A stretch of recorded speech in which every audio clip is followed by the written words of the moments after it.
સૂક્ષ્મ અને નેનોપ્લાસ્ટિક્સ હૃદય અને રક્તવાહિનીઓને નુકસાન પહોંચાડે છે. ઇલેક્ટ્રોસ્ટેટિકલી ચાર્જ થયેલ નેનોપ્લાસ્ટિક્સનું મુખ્ય કાર્ય એ છે કે તેઓ આપણા કોષોની અંદરના માઇટોકોન્ડ્રિયાનો નાશ કરે છે.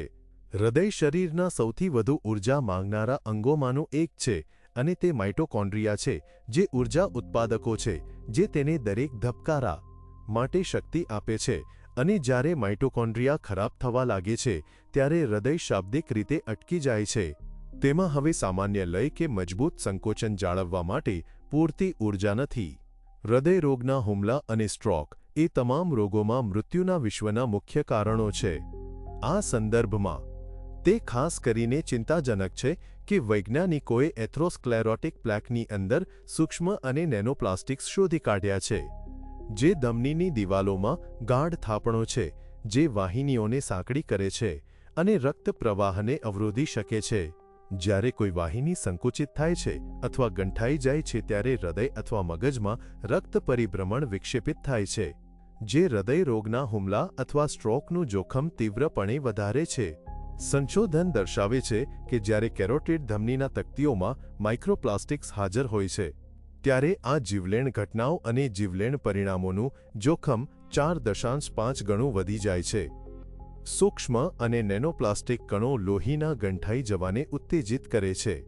જ્યારે સૂક્ષ્મ અને નેનોપ્લાસ્ટિક્સ લોહીના પ્રવાહમાં પ્રવેશ કરે છે ત્યારે તેઓ ફક્ત નિષ્ક્રિય રીતે ત્યાં જતા નથી. તેમના ઇલેક્ટ્રોસ્ટેટિક ચાર્જને કારણે પ્લાસ્ટિકના કણો વાહિનીઓની દિવાલો સાથે ચોંટી જાય છે અને રક્ત, પ્રોટીન અને કોષોને આકર્ષે છે. આ કોટેડ કણો એન્ડોથેલિયમને નુકસાન પહોંચાડે છે જે રક્તવાહિનીઓની અંદરના ભાગમાં રહેલા કોષોનું અતિ પાતળું સ્તર છે. એન્ડોથેલિયમ વાહિનીઓના બુદ્ધિશાળી શેલ જેવું છે. તે તેમના વિસ્તરણ અને સંકોચનને નિયંત્રિત કરે છે, લોહી ગંઠાઈ જવાને નિયંત્રિત કરે છે અને બળતરા સામે રક્ષણ આપે છે. જો કે સૂક્ષ્મ અને નેનોપ્લાસ્ટિક્સના પ્રભાવ હેઠળ આ સિસ્ટમ તૂટી જાય છે જેના કારણે ક્રોનિક બળતરા થાય છે અને થ્રોમ્બોસિસનું જોખમ વધે છે. વધુમાં ઇલેક્ટ્રોસ્ટેટિકલી ચાર્જ્ડ માઇક્રોપ્લાસ્ટિક્સ રક્તકોશિકાઓ, પ્લેટલેટ્સ અને લાલ રક્તકોશિકાઓ સાથે ક્રિયાપ્રતિક્રિયા કરી શકે છે, તેમના સામાન્ય વર્તનને વિક્ષેપિત કરી શકે છે. સામાન્ય સ્થિતિમાં લાલ રક્તકોશિકાઓ નકારાત્મક સપાટી ચાર્જ ધરાવે છે જેને જેટા પોટેન્શિયલ કહેવાય છે, જે તેમને એકસાથે ચોંટતા અટકાવે છે અને રક્તને મુક્તપણે વહેવા દે છે નાના રુધિર કેશિકાઓ દ્વારા પણ. પરંતુ જ્યારે માઇક્રોપ્લાસ્ટિક્સના સંપર્કમાં આવે છે ત્યારે આ ચાર્જ ઘટે છે. લાલ રક્તકોશિકાઓ એકસાથે ગંઠાઈ જવા લાગે છે, રક્ત સ્નિગ્ધતા વધે છે અને ગંઠાવાનું નિર્માણ શરૂ થાય છે. પરિણામે વાહિનીઓમાં ગંઠાવાનું નિર્માણ થાય છે જે રક્ત પ્રવાહને અવરોધે છે જે ખાસ કરીને મગજ, હૃદય અને આંખો માટે ખતરનાક છે. પરિણામે ક્રોનિક થાક, દ્રષ્ટિ વિકૃતિઓ, હાઇપરટેન્શન, હૃદયરોગનો હુમલો અને સ્ટ્રોકનું જોખમ વધે છે. નેનોપ્લાસ્ટિક્સ કોષ પટલ સાથે ક્રિયાપ્રતિક્રિયા કરે છે. સકારાત્મક ચાર્જવાળા નેનોપાર્ટિકલ્સ નકારાત્મક ચાર્જવાળા ઘટકો તરફ મજબૂત રીતે આકર્ષાય છે. લાલ રક્તકણો પ્લેટલેટ્સ અને એન્ડોથેલિયલ કોષો માંપટલની અખંડિતતામાં વિક્ષેપ તરફ દોરી જાય છે. સૂક્ષ્મ અને નેનોપ્લાસ્ટિક્સ કેન્સરના વિકાસને પ્રેરે છે. વિશ્વભરમાં કેન્સરના દરમાં વધારો એકદમ ભયાનક છે. મને લાગે છે કે તેને મહામારી કહેવું ખૂબ જ વાજબી છે. આંકડા ગંભીર છે. વિશ્વ આરોગ્ય સંગઠનનો અંદાજ છે કે 2020માં વિશ્વભરમાં કેન્સરના લગભગ 18.1 મિલિયન નવા કેસ નોંધાયા હતા, જ્યારે 2022માં ફક્ત 2 વર્ષ પછી તે 18.1 મિલિયનથી ઘટીને લગભગ 20 મિલિયન થઈ ગયા છે.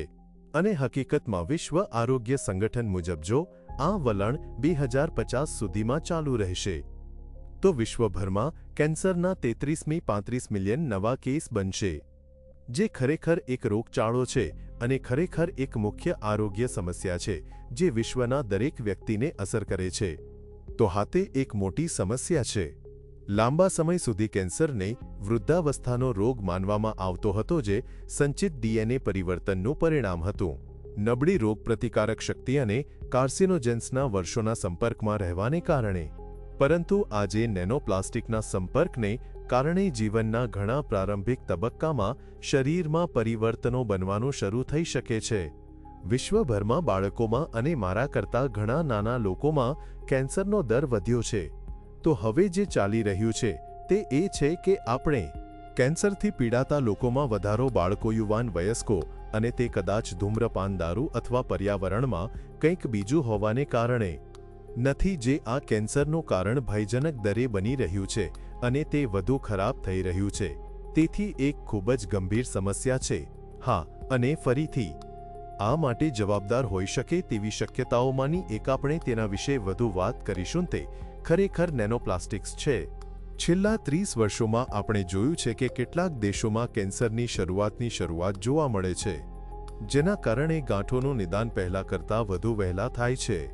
એટલે કે કોલોરેક્ટલ કેન્સરનું નિદાન સરેરાશ 30 વર્ષ પહેલા થયું હતું અને તેનું નિદાન થયું હતું. ગાંઠના વિકાસમાં માઇટોકોન્ડ્રિયલ ડિસફંક્શન મુખ્ય ભૂમિકા ભજવી શકે છે. નેનોપ્લાસ્ટિક્સના સંપર્કમાં આવવાથી થાય છે. આ માઇટોકોન્ડ્રિયલ ડીએનએમાં પરિવર્તનના સંચય અને સામાન્ય કોષ મૃત્યુ પદ્ધતિઓના વિક્ષેપ દ્વારા થાય છે, જે એકસાથે શરીરની ક્ષતિગ્રસ્ત કોષોને દૂર કરવાની ક્ષમતા ઘટાડે છે અને આ કોષોના ગાંઠ કોષોમાં રૂપાંતરિત થવાની સંભાવના વધારે છે. તો આ ગાંઠ કોષો ખૂબ જ આક્રમક હોય છે અને સામાન્ય રીતે તેઓ એવી કોઈ વસ્તુ ઉપાડતા નથી જેનો તેઓ ઉપયોગ ન કરી શકે. તો મારો મતલબ શું થઈ શકે? મારો મતલબ આ કાલ્પનિક રીતે છે કે તેઓ આ પ્લાસ્ટિકમાંથી થોડી ઊર્જા ઉત્પન્ન કરી શકે છે, તમે જાણો છો, અથવા કોઈક રીતે કેટલાક માર્ગો સક્રિય થાય છે જે કોષોને મદદ કરે છે, તમે જાણો છો, શક્ય તેટલા ઝડપથી આગળ વધવા માટે. તેથી આપણે તેની તપાસ કરવાની જરૂર છે. તેથી તે એક ખૂબ જ મહત્વપૂર્ણ પ્રશ્ન છે અને આપણે મૂળભૂત રીતે તે શોધવા માટે છીએ કે તે કોષોમાં યાંત્રિક રીતે શું થાય છે કે તેઓ પ્લાસ્ટિકનો ઉપયોગ તેમની સ્થળાંતર ક્ષમતાને સરળ બનાવવા માટે કરી શકે છે. નેનોપ્લાસ્ટિક્સ અંગ, કોષો અને પેશીઓમાં પ્રતિક્રિયાશીલ ઓક્સિજન પ્રજાતિઓનું સ્તર વધારે છે, ઓક્સિડેટિવ તણાવ પેદા કરે છે, જે કેન્સરના કોષોના વિકાસને વેગ આપે છે, તેમને અન્ય પેશીઓમાં ફેલાવવામાં મદદ કરે છે, નવી રક્તવાહિનીઓના નિર્માણને ઉત્તેજિત કરે છે, બળતરા વધારે છે અને રોગપ્રતિકારક શક્તિને નબળી પાડે છે.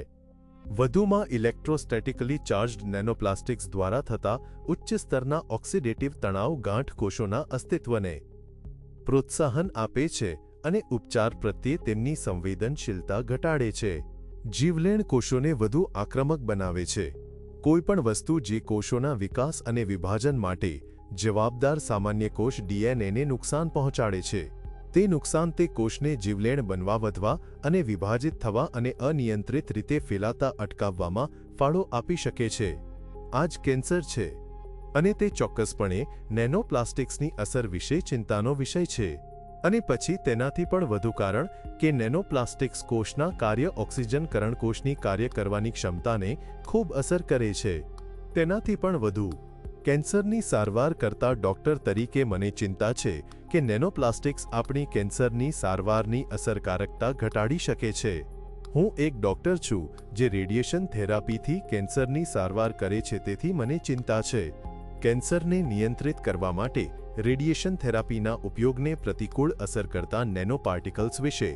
અને ખરેખર આના પર કેટલાક પ્રિક્લિનિકલ સંશોધન થયા છે જે સૂચવે છે કે નેનોપાર્ટિકલ્સ અને ચોક્કસપણે લાક્ષણિક દ્વારા ફાળો આપ્યો છે કોષોને પ્રતિકૂળ અસર કરવા ઉપરાંત તેમની પાસે રહેલો નકારાત્મક ચાર્જ ખરેખર રેડિયેશન થેરાપીની અસરકારકતા ઘટાડી શકે છે. ચોક્કસપણે એવું માનવાનું એક મહત્વપૂર્ણ સૈદ્ધાંતિક કારણ છે કે નેનોપાર્ટિકલ્સ કેન્સરની સારવારની અસરકારકતા ઘટાડી શકે છે. ફક્ત મારી રેડિયેશન થેરાપીની પદ્ધતિ જ નહીં, પરંતુ ચોક્કસપણે મને કીમોથેરાપી અથવા અન્ય પ્રણાલીગત સારવાર અથવા ઇમ્યુનોથેરાપીની અસરકારકતા ઘટાડવા અંગે પણ એ જ ચિંતા છે. વિયેનાની મેડિકલ યુનિવર્સિટીના સંશોધનમાં દર્શાવવામાં આવ્યું છે કે સૂક્ષ્મ અને નેનોપ્લાસ્ટિક કણો કોષોની અંદર પહેલા માનવામાં આવતા હતા તેના કરતાં ઘણા લાંબા સમય સુધી રહે છે, કારણ કે તે વિભાજન દરમિયાન નવા રચાયેલા કોષોમાં પસાર થાય છે. વધુમાં એવા પ્રારંભિક સંકેતો પણ છે કે આ પ્લાસ્ટિક કણો ગાંઠ મેટાસ્ટેસિસમાં ભૂમિકા ભજવી શકે છે. તો એ એક સમસ્યા છે. તમે જાણો છો કે ગાંઠ ખૂબ જ ઝડપથી વધે છે અને પછી ફેલાય છે. અને આપણે જે જોયું તે એ છે કે કોષ વિભાજન પછી પણ આ કણો કોષો દ્વારા રાખવામાં આવે છે અને પછી તેઓ કોષોને ઝડપથી સ્થળાંતર કરવામાં મદદ કરે છે, જેથી તેઓ ઝડપથી આગળ વધી શકે. અને આ એક એવી મિલકત છે જે આપણે ગાંઠ કોષોમાં પણ અવલોકન કરીએ છીએ જ્યારે તેઓ શરીરમાં હોય છે, જેથી તેઓ અન્ય સ્થળોએ જઈ શકે અને મેટાસ્ટેસાઇઝ પણ થઈ શકે. અને તેથી આપણે એવું માની લેવું પડશે કે શરીરમાં કે આ ગાંઠ કોષો મૂળભૂત રીતે તે પ્લાસ્ટિકનો ઉપયોગ શરીરમાં ફેલાવવા અને ફરવા માટે કરી શકે છે. જ્યારે હું આ પ્લાસ્ટિક વિષય પર આવ્યો ત્યારે મેં મારી જાતને વિચાર્યું, તમે જાણો છો કે આત્મે જાણો છો. અમે અહીં રજૂ કરીએ છીએ. નેનોપ્લાસ્ટિક્સ માનવ શરીરની દરેક સિસ્ટમને અસર કરે છે. તેઓ ગંભીર બીમારીઓ તરફ દોરી જતી પ્રક્રિયાઓના કાસ્કેડને શરૂ કરવા માટે ટ્રિગર તરીકે કાર્ય કરે છે. આ બધું તેમના ઇલેક્ટ્રિકલ ચાર્જને કારણે છે. આજે આપણે જાણીએ છીએ કે નેનોપ્લાસ્ટિક્સ એવી પરિસ્થિતિઓના વિકાસમાં મહત્વપૂર્ણ ભૂમિકા ભજવે છે જે